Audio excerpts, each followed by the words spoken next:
నిత్య మల్లెపురంలో గోవిందుడు అనే భూస్వామి ఉన్నాడు. ఆయనకు పెద్ద మేడ ఉంది. బోలెడు పొలాలున్నాయి. పట్టిందల్లా బంగారం అవుతుంది. అంత ఆయన అదృష్టమని అందరూ అంటూ ఉండేవారు. కొంతకాలానికి ఆ ఊరికి గోపాలుడనే ఆసామి వచ్చాడు. ఆయనకు ఆస్తి లేదు, కానీ విద్యావంతుడు. అపారమైన తెలివి ఉంది. నోరు మంచిదైతే ఊరి మంచిదవుతుందనే సామెత తెలుసో ఏమో. వచ్చిన నెల రోజుల్లోనే అందరి మధ్య ఎంతో మంచి పేరు తెచ్చుకున్నాడు. అయితే గోవిందుడి మాత్రం ఆయన చూడలేదు. గోవిందుడికి ఆ నోట ఈ నోట గోపాలుడి గురించి వార్తలు అందుతూనే ఉన్నాయి. ఆయన తన వద్దకు రాకపోవడం చిన్నతనంగా తోచి ఒకరోజు కబురు పెట్టి మరి తన వద్దకు రప్పించుకున్నాడు. ఏదో ఒకరోజు నేనే మీ వద్దకు వద్దామనుకున్నాను. ఈలోగా మీరే పిలిపించారు. కారణమేమిటి అన్నాడు గోపాలుడు. మీరు డబ్బు ఇబ్బందుల్లో ఉన్నారని తెలిసింది. ఆత్మ అభిమానం ఉన్నవాళ్ళు నోరు తెరిచి అడగరు కదా.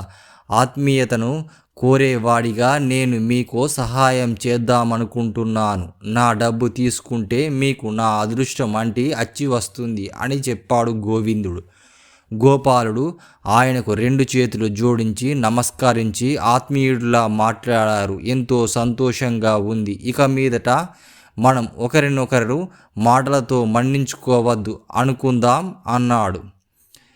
గోవిందుడు తలూపాక, నేను నా అదృష్టంతోనే పైకి రావాలని కోరుకునే మనిషిని కాబట్టి నీ డబ్బు తీసుకును. మనం మాత్రం డబ్బు ప్రసక్తి లేకుండా ఎప్పటిలాగే ఆత్మీయులుగా ఉందాం అన్నాడు గోపాలుడు. అందుకు సరే అన్నాడు గోవిందుడు. మొదట గోపాలుడు తన కుటుంబంతో సహా అద్దె ఇంట్లో దిగాడు. 2 సంవత్సరాలు గడిచేసరికి సొంత ఇల్లు కొన్నాడు. ఇంకొక 2 ఏళ్ళు గడిచేసరికి 5 ఎకరాల పొలం కొన్నాడు. క్రమంగా డబ్బు పోగు చేసి 10 ఏళ్ళు గడిచేసరికి గోవిందుడికి సాటి వచ్చేంత ధనవంతుడయ్యాడు. తనకేం శుభం జరిగినా గోపాలుడు గోవిందుడికి చెప్తూ ఉండేవాడు. ఆయన విని ఊరుకునేవాడే తప్ప సంతోషించేవాడు కాదు. ఒకవేళ గోపాలుడు తనకంటే అదృష్టవంతుడు అనుకుంటున్నాడేమో అన్న అనుమానంతో తనకు జరగని శుభాలు కూడా కల్పించి చెప్పేవాడు గోవిందుడు. వాటిని విని గోపాలుడు బ్రహ్మానందం కలిగింది అతనికి.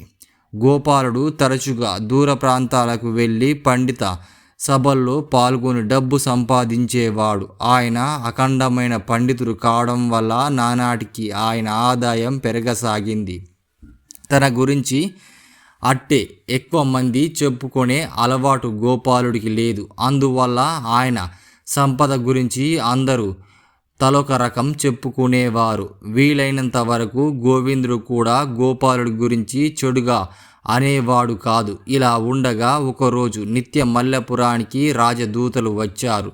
గోపాలుడికి మహాపండితుడిగా గుర్తించి సన్మానం చెయ్యాలనుకున్నారు.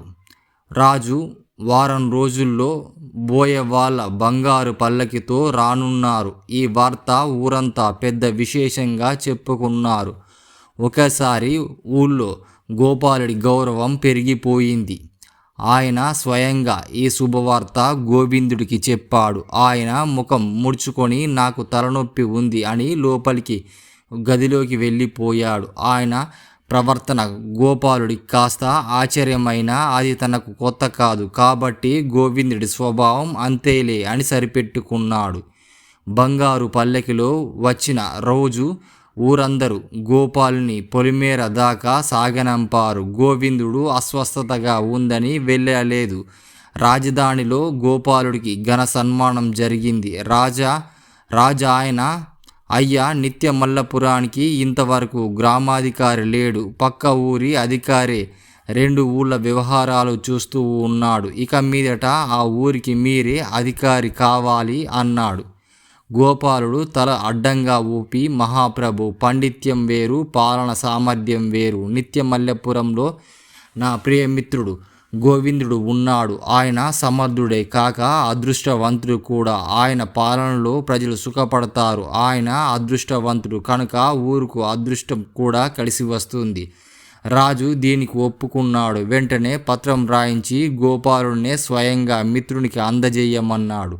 ఈ వార్త గోపాలుడి కంటే ముందు నిత్య మల్లెపురం చేరింది. ఊళ్ళో వాళ్ళు గోపాలుడు నిస్వార్థతనానికి మెచ్చుకున్నారు. అయితే కొంతమంది మాత్రం గోవిందుడు మంచి మనిషే, కానీ నోటి దురుసు ఎక్కువ, గోపాలుడే అధికారి అయి ఉంటే బాగుండే అనుకున్నారు. ఏదేమైతేనేం గోపాలుడు రాజధాని నుంచి తిరిగి వచ్చి గోవిందుడికి రాజ్య సందేశం ఇచ్చి, నా మిత్రుడు గ్రామాధికారి అయినందుకు నాకెంతో సంతోషంగా ఉంది అని చెప్పాడు. అప్పుడు మాత్రం గోవిందుడు మొదటిసారిగా గోపాలుడికి కృతజ్ఞతలు తెలియపరిచాడు. రాజుకు గోపాలుడు పాండిత్యం పట్ల రోజు రోజుకు ఆకర్షణ పెరగసాగింది. తరచుగా గోపాలుడు రాజధానికి రప్పించుకొని వెళ్ళినప్పుడల్లా గోపాలుడికి గ్రామస్తుల సమస్యలై ఉంటే రాజుకు చెప్పేవాడు. ఆయన వెంటనే వాటిని పరిష్కారం చూపేవాడు. ఈ వార్త మోసుకొని సంతోషంగా గోవిందుడు చేరేసరికి ఆయన గోపాలుడి వంక గుర్రుగా చూశాడు. గ్రామ సమస్యలు రాజుకు నువ్వెందుకు చెప్పాలి? ఈ గ్రామానికి నువ్వా నేనా అధికారి? సరే, జరిగిందేమో జరిగిపోయింది. మరోసారి నువ్విలా చేస్తే నేను నా పదవిని విడిచిపెడతాను అన్నాడు. ఎవరి వల్లనైతేనేం ఊరికి మేలు జరిగితే అది అధికారి సంతోషమే కదా. నువ్వు కూడా నన్ను ఉపయోగించుకో, నీ అవసరాలు రాజు నుంచి తీర్చుకో అని గోపాలుడు గోవిందుడికి నచ్చజెప్పి చూశాడు. అయితే గోవిందుడు మాత్రం పట్టు వదలలేదు. నేను గ్రామాధికారి, గ్రామం బాగోగులు నేను చూసుకుంటాను. నువ్వు రాజు వద్ద పాండిత్యం తప్ప మరే విషయాలు ప్రస్తావించవద్దు, ఇది నా ఆజ్ఞ అన్నాడు. గోవిందుడిలో పదవి అహంకారం పెరిగిపోయిందని గ్రహించాడు. ఆయన మాటల్లో కొంతవరకు నిజం ఉందని గోపాలుడికి అనిపించింది. క్రమంగా గోపాలుడి పట్ల అసహనం పెరిగిపోయింది. పొలం పన్నులు కట్టలేదని, ఇంటి చూరు వీధిలోకి వచ్చిందని లేనిపోని కారణాలు చెప్పి గోపాలుని వేధించసాగాడు. గోపాలుడు కొంతకాలం సహించి చివరకు రాజుకు ఫిర్యాదు చేశాడు. రాజు గోవిందుని గట్టిగా మందలించాడు. గోవిందుడు సరైన సంజాసి ఇచ్చుకోలేక గోపాలుని పట్ల మరింత ఉక్రోషం పెంచుకున్నాడు. ఇలాంటి సమయంలో ఆ ఊరికి విశ్వంబరుడనే సాధువు వచ్చాడు. ఆయన హిమాలయాల్లో కొంత తపస్సు చేసి కొన్ని శక్తులు సంపాదించి వారానికి ఒక 10 మంది కోరికలు జరిగేలా చేస్తూ ఉండేవాడు. గోవిందుడాయన తన ఇంట్లో ఆశ్రయం ఇచ్చాడు. ప్రతిరోజు గ్రామస్తులు వచ్చి విశ్వంబరుని దర్శించి తమ సమస్యలు చెప్పుకునేవారు. ఆయన వాళ్ళు చెప్పింది శ్రద్ధగా విని వారిలో కొంతమందిని ఎన్నుకొని వారంకొకరుగా కోరికలు తీర్చేవాడు. గోవిందుడి ఇంటిలో ఉన్న కారణంగా ప్రతి వారం ఆయనను గోవిందుని తప్పక ఎన్నుకునేవాడు. ఆ అవకాశం తీసుకుని గోవిందుడు తనపై రాజుకు మంచి అభిప్రాయం కలగాలని, రాజు తాను చెప్పినట్లు వినాలని కోరుకున్నాడు. ఆ ప్రకారమే జరిగింది. గోవిందుడు తరచుగా రాజును కలుసుకొని మొదట్లో గోపాలుడికి వ్యతిరేకంగా చెప్పాలని చూసేవాడే, కానీ రాజు చెప్పుడు మాటలు వినడు. అందుకని ఆయన రాజుతో పండితులు అవసరం తక్కువ, సామాన్యుల అవసరాలు ఎక్కువ. తమరు కొంతకాలం పాటు పండితులను ఆదరించడం మానివేసి ప్రజల యోగక్షేమాలపై దృష్టి ఉంచుకోవాలి అంటూ నచ్చజెప్పాడు. ఫలితంగా ఎందరో పండితులతో పాటు గోపాలుడికి రాజు నుంచి కానుకలు ఆగిపోయాయి. గోపాలుడిలో దానగుణం ఎక్కువ. ఆయన వైభవంగా జీవిస్తూ 10 మందికి సహాయపడుతూ ఉన్నాడు.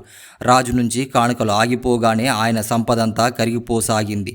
కోదండ రామయ్య అతని పరిస్థితికి జాలిపడి విశ్వంబరుని వేడుకో, మళ్ళీ నీకు రాజాదరణ లభిస్తుంది అని చెప్పాడు. విశ్వంబరుడు శక్తి గురించి గోపాలుడు విని ఉన్నాడు, కానీ ఆయన అద్భుత శక్తుల మీద అతనికి నమ్మకం లేదు. అందువల్ల తన బాధ గురించి చెప్పుకుందామని రాజధానికి వెళ్ళాడు. అయితే ఆసరికి రాజుకు గోవిందుని మాటలు బాగా తలకెక్కాయి. నిత్య మల్లెపురం గ్రామస్తులెవరైనా సరే తమ సమస్యలను గోవిందుడి ద్వారా మాత్రమే తనకు చెప్పుకోవాలని ఆయన భటులకు చెప్పాడు. ఏం చెయ్యాలో తెలియక గోపాలుడు మంత్రిని కలుసుకొని మాట్లాడాడు. గోపాలుడు విద్యుత్కాయన ఆశ్చర్యపడి, చెప్పండి, మీకోసం ఏమైనా చేస్తాను అన్నాడు.